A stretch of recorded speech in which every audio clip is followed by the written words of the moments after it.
Dr. Jennifer, I'm going to start that over. Dr. Jennifer Sure. Valko. Dr. Jennifer Valko from Foreign Language and Literature. It's so good to see you. Bienvenidos. Did I mess that up? Bienvenidas. It's Uh, good, works for me. excellent. Um, Thank you for so, having me. This is really exciting. yay. Well, introduce yourself a little bit. Sure. So, as you mentioned, I'm from the Department of Foreign Languages and Literatures, and so I specialize in Hispanic studies. And like many of my colleagues, I am a jack of all trades, which means that I teach anything from Spanish 1 to graduate level classes in Spanish. So they can be literature classes, culture and advanced composition. It's like the whole gamut. Um, and so I was going to mention a little something about the field, and that is that many of our colleagues, when we go into this field, we receive at least one pedagogy class that focuses on teaching students the 4 basic skills areas, which are speaking, listening, reading, and writing, and then culture in a very functional way. So many of us have had some experience with regard to teaching writing, like baby steps teaching writing. So we have like a general idea.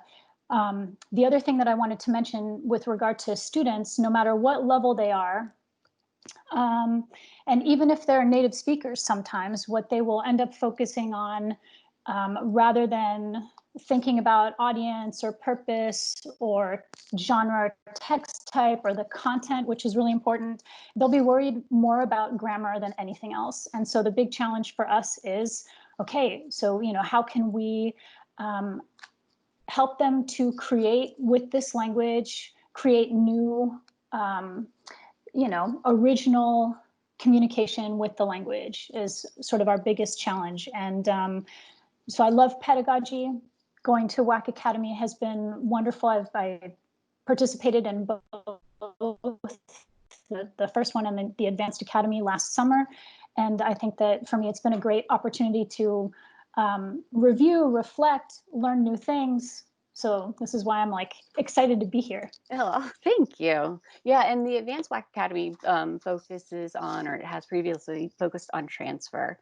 So we know we want students to be able to tap into prior relevant knowledge and use it in our classrooms, but also take what we're learning within our classrooms and or what they're learning within our classrooms and apply it elsewhere.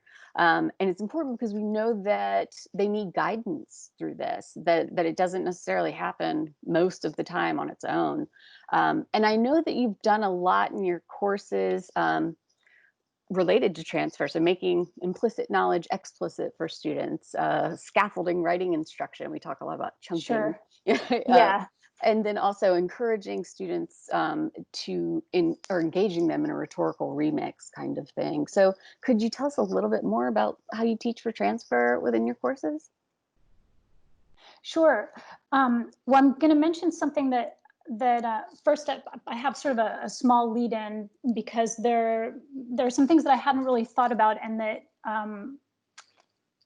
I became, well, that I guess that I was able to kind of name and reflect upon after being a part of WAC Academy, which is that as educators and experts in our fields, as researchers, we're insiders in this world, in this area that has a variety of text types that we are used to dealing with. At one point, we were all new to this. We're trying to find our way, figure out, what are some of the things that we needed to do in order to be successful in communicating our ideas in this particular context. And sometimes I think that we have a tendency to kind of forget about the struggles that we had at the beginning. We're so used to all of these nuanced steps that we carry out, that we don't even think about those steps anymore. And so by breaking things down into chunks, by providing scaffolding, by providing models to students, and focusing on those, and then providing some really nice, hopefully elegant opportunities to to work on specific elements, our students can be successful.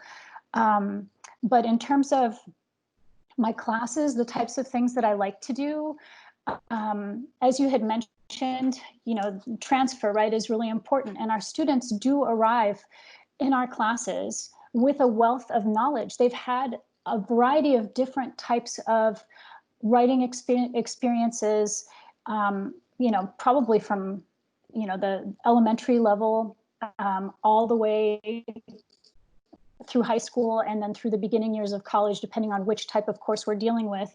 And it seems that many of them will arrive in a new classroom and it's like, they're arriving in your world and they're all nervous because they think that they don't know anything when actually they really do. So Yeah. to try to provide kind of a more level playing field and to get students more confident, I will generally start with some consciousness raising activities or awareness raising to activate background knowledge. So, we might talk about a type of text that we'd like to do. So like say I'm working with grad students and we're going to do, I don't know, like an abstract, like they've already written, I don't know, a conference paper. Well, what is an abstract? So we can kind of talk about that. We can look at a model, but we can look at what kinds of elements are in that. They can talk about if they've had to write anything like that before, what that was like, or shorter text like that to describe something. Anyway, so the bottom line is I'll try to do something where an activity where we might talk about what a text will look like, why it looks like that, what the purpose is, who the audience is, what the function is. For lower level classes, it might be a little bit different. So it might be something that's a little bit more general, like asking folks, okay, so you're going to write an essay about, I don't know, the Bracero program in the United States. So we've read a lot of information about it. If you were going to explain it to a 6-year-old, what type of a text might you be generating for a 6-year-old? And what if you were writing it for experts that are, I don't know, historians? Or what if it were for folks that are reading sort of an online magazine? Or what if you wanted to do a meme? What would it look like? And that's a great way to kind of get in and for people to start talking about what elements they might need. And it permits them to show what they know. Yeah. So, okay, so that may be one thing, consciousness raising activities. And something that'll come out of those discussions will also be, oftentimes students will kind of notice a gap in knowledge. So they know that they need something else, but they may not be 100% sure as to what they need, and where questions can start to arise and where you can provide them with hopefully a model text that they can look at home, perhaps with some guided questions or in some group work where they can, if it's a short text, and where it can be talked about and serve as a model. And then oftentimes what I'll do with that, I'll look for something small. It might be a supporting paragraph, what might that look like for an expository essay? So we might talk about, what do paragraphs look like? What elements do they generally have? So anyway, we'll do something like that, kind of come together, talk about it, and then they'll have some guided practice at home. And they will be able to use that as a model when they're putting together this particular element in a larger project. That's I hope fantastic. that that's helpful. Does that work? Yeah, absolutely. You brought up the idea that I always find interesting in the beginning earlier about expert blind spots. We do things so as experts, so often, and we're so submerged in our disciplines that it's sometimes hard to remember. Oh, there's a whole world out there. And the other thing, when you were talking about using model texts. I have a friend, Dr. Debbie Tyndall, in nursing, who has a really great strategy for this, where basically she encourages students to find a mentor text and then do a backwards outline of it. So what do they do in this first paragraph? It's basically, making an outline. And then if you apply this kind of format to your article or for your paper, what could you learn and transfer in? So it's literally putting those two texts side by side to help students do that. Sure. Really great stuff.